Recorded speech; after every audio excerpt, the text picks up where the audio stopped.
Shalom, selamat pagi. Wah, senang sekali bisa berjumpa lagi dengan Anda di acara Kurenungan Firman-Mu. Biar sungguh-sungguh firman Allah ini yang menuntun hidup Anda dan saya supaya kita terus berjumpa dengan kebenaran, dan kebenaran itu yang mengubah hati kita. Dan sungguh-sungguh biar hidup kita menyenangkan hati Tuhan. Nah, untuk itu kita berdoa dulu. Tuhan Yesus, mari Engkau tuntun kami untuk masuk di dalam rencana-Mu yang besar. Biar firman-Mu terus membersihkan hati kami, pola pikir kami, sehingga kami boleh berjumpa dengan Tuhan dan hidup kami adalah hidup yang menyenangkan hati Tuhan. Berbicara buat kami pagi ini, dalam nama Yesus kami berdoa. Amin, amin, amin. Nah, untuk itu mari kita akan baca Alkitab kita di Roma pasal 12 ayat yang ke-9.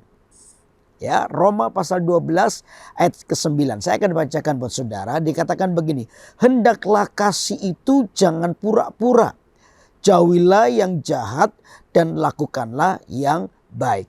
Alkitab jelas berkata bahwa hendaklah kasih itu jangan pura-pura.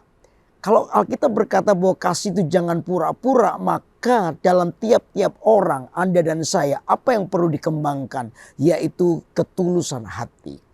Yang pertama ini, jaga hati kita tetap tulus di hadapan Tuhan. Karena itu yang membuat kita tidak terjebak di dalam sebuah kepura-puraan. Pura-pura itu artinya apa? Tampak luar baik tapi di dalamnya jahat. Yesus pernah berkata kepada orang-orang Farisi. Ya, orang-orang Farisi itu disebut sebagai orang fasik. Apa artinya fasik? Fasik itu tahu kebenaran tapi tidak mau hidup dalam kebenaran. Ya, mereka enggan, tapi seolah-olah di luar tampak baik, tampak dihormati. Nah, mereka cuma ribut dengan apa yang tampak luar. Nah, itu adalah kehidupan agamawi. Kekristenan bukan sekedar kehidupan beragama, tapi kekristenan bicara soal kehidupan kita yang diubahkan dari hari ke hari menyerupai Kristus. Makanya Alkitab berkata dengan jelas, hendaklah kasihmu itu jangan pura-pura. Tapi kita bicara soal ketulusan hati kita. Di mana dari hati yang mengasihi. Makanya itu perlu tiap hari kita berdoa, Tuhan biar ketulusan dan kejujuran itu yang mengawal langkah kaki kita. Tiap hari. Karena dari situlah Tuhan ingin melihat kehidupan kekristenan yang sungguh-sungguhnya. Anda bukanlah seorang yang munafik.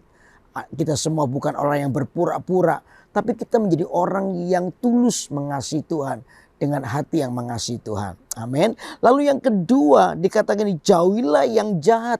Apa ini maksud dengan jauhilah yang jahat, saudara? Jauhilah yang jahat itu loh, jaga hati kita supaya dalam konteks ini adalah mudah iri. Kejahatan di dalam hati itu selalu iri hati. Iri hati itu berarti kita itu tidak suka melihat keberhasilan orang. Selalu dimulai dari hati kita.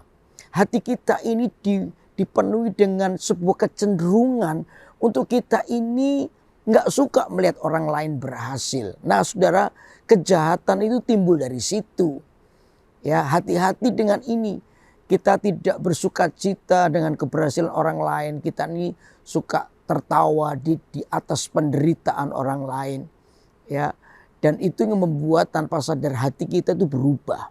Hati kita tuh menjadi jahat. Ya, kita maunya diri kita tanpa peduli orang. Sehingga kasih kita akan dibawa kepada kepura-puraan ketika hati kita itu nggak baik. Hati kita tuh iri. Dari iri itulah maka kita muncul yang namanya kepahitan. Dari iri itulah kita muncul yang namanya marah. Dari iri itulah namanya benci. Nah, saudara, ini yang harus kita jaga. Karena iri hati itu melumpuhkan kekuatan kekristenan kita. Anda secara lahiriah tahu bahwa Tuhan itu menjamah hidup kita. Tapi kalau kita tidak pernah beres di satu ini titik hati kita, maka kita boleh nangis di hadirat Tuhan. Kita boleh ke gereja.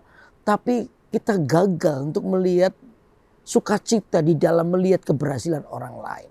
Nah, saudara, ini yang membuat kita ini lemah dan jatuh. Karena itu kita berkata jaga hati kita. Ayo kita persembahkan. Izinkan Tuhan itu berdiri di dalam hidup kita. Untuk apa? Menjagai kita. Menjaga Anda dan saya.